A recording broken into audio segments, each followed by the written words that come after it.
Hey guys, welcome back again to Ken Tamplin Vocal Academy, where the proof is in the singing. I'm doing a series called What Makes This Singer Great, and next up to the plate is Billy Joel. It'd be awesome if you would please like and subscribe to my channel. That'd be really cool. And don't forget to ring the bell so I can keep more videos coming your way. And I also have a singing course. It's called How to Sing Better Than Anyone Else. You can find it right here at kentamplinvocalacademy.com for anyone interested in learning how to sing or become a better singer or become a great singer. All right? But what makes this singer great? Billy Joel. So, wow, very talented dude.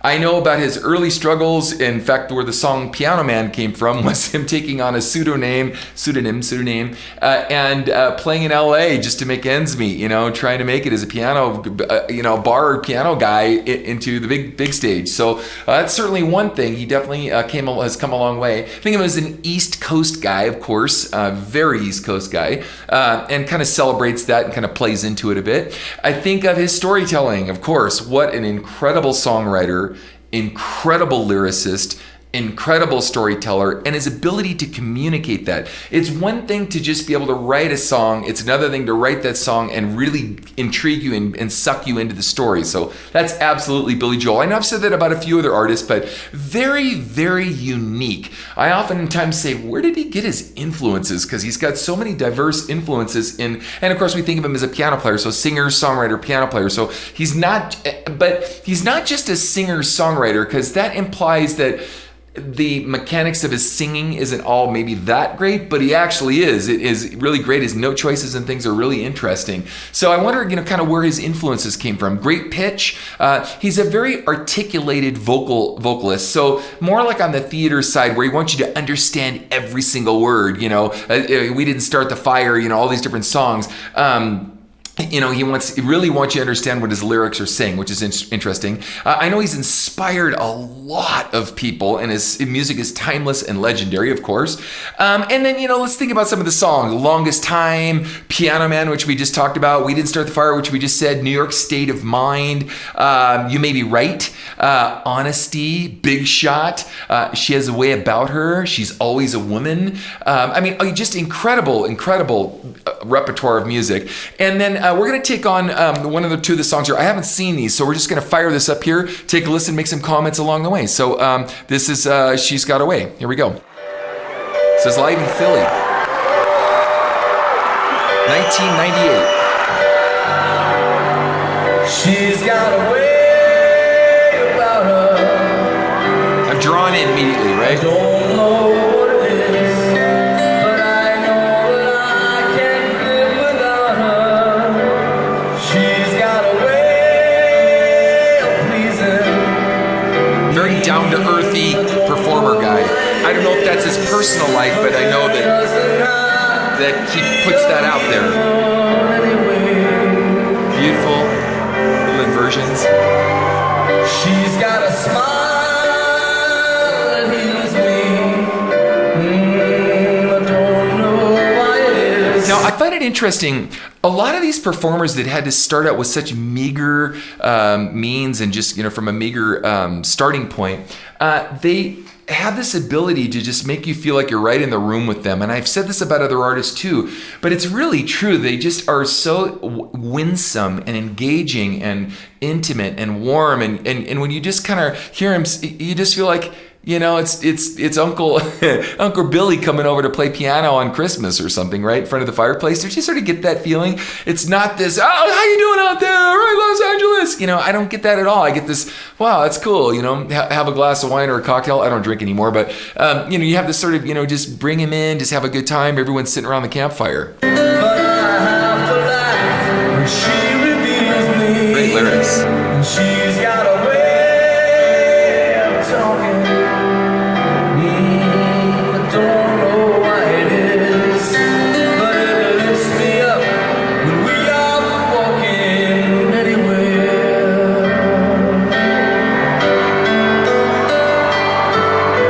She comes to me when I'm feeling down, inspires me without a sound. She touches Cool changes. me, and I get tired. See what I mean? Like, where did he get? It's like someone that writes for Broadway. It's like a composer writing for a Broadway play or musical or like a movie soundtrack or something. So if you go and listen to his inversions, his compositions, they're like, where did he get that influence? I really don't know. It's kind of crazy, but they're there, and he's really good at it. And that's what makes him, another thing that makes him really unique. Now, I know on the dark side, this isn't what makes him great, but I know this is true about a lot of type A personality people, is he's had some really severe alcohol issues, anger issues. I know he lost Christy Brinkley and some other things. I know he's had lost a lot of relationships over that. So I know that that kind of brilliance also has a dark side to it too, because they don't know how to manage all those voices, creative voices in their head.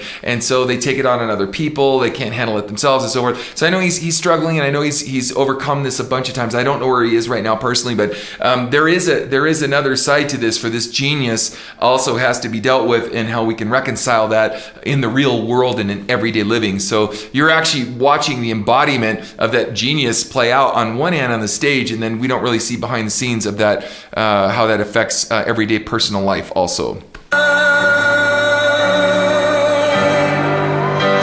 got a way of showing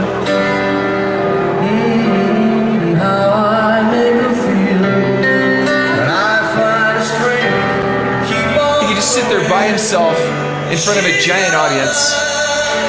He's got a great band, but he's solo piano, singing, piano playing, and captivating everybody. A million dreams of love surround her. Because it's a great song and a great performance. Okay, so now we've got this side of him. Now, I know that he has a doo-wop background. I heard that from someone else, and my editor dialed me into something else here. So I'm just going to fire this up. It's about 1:23 into this video here.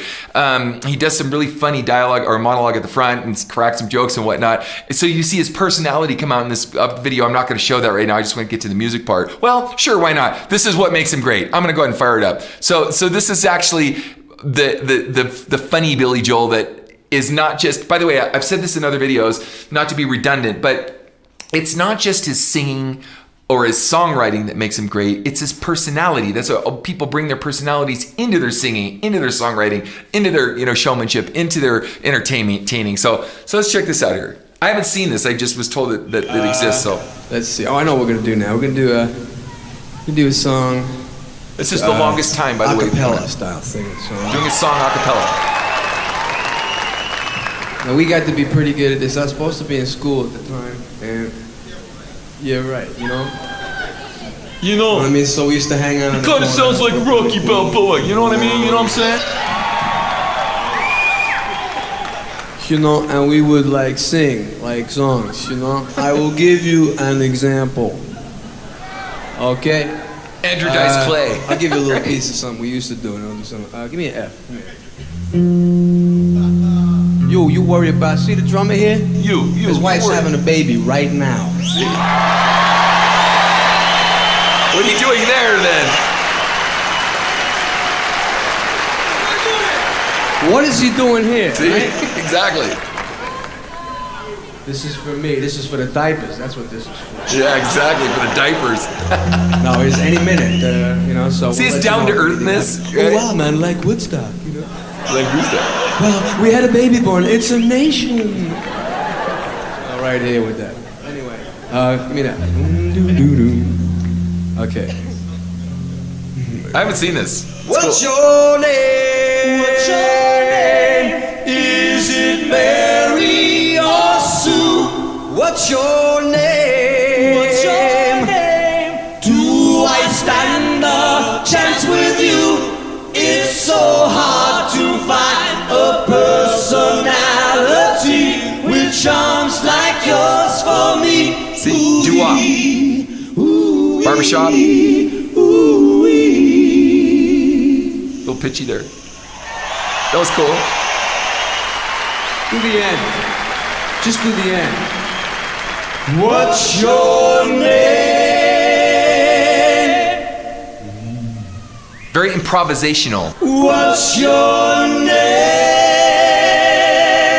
He's conducting. Shoo-wah-wah. example of what we used to do. That was cool. Singing major sevenths, seventh chords.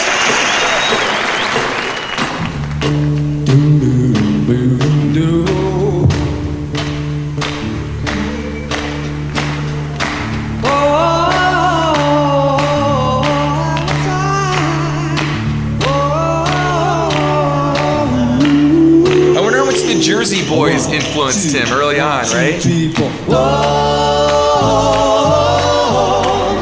For the longest time. For the longest. If you said goodbye to me tonight, There's an over-enunciation of the vocals. Music left to right. What else could I do? Great changes. So inspired by you. That hasn't happened for the longest time. Good pitch, man. Good blending. I thought my innocence was gone. Now I know that happiness goes on. That's where you found me when you put your arms around me. I haven't been there for the longest time. Live, folks. No tracks. For the longest time. For the longest, I'm that voice you're hearing in the hall.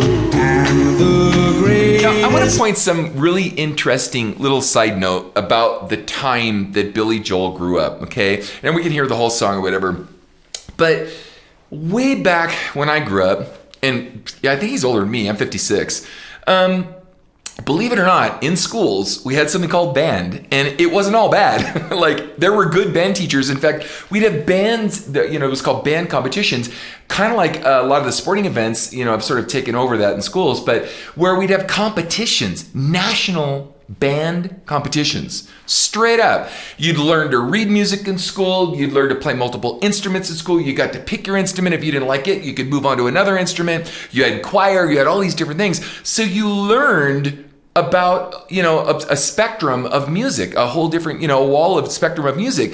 And so during his time, I'm not sure if this was his influence, but he was even saying, back in school, when we used to sing back in school, he referred to that a few times. I'm not saying that that's where he learned this. I'm sure he got most of it on his own. But we used to be a nation, at least the US did, I'm not sure about the rest of the world, where they taught art and music in schools, and it was really cool.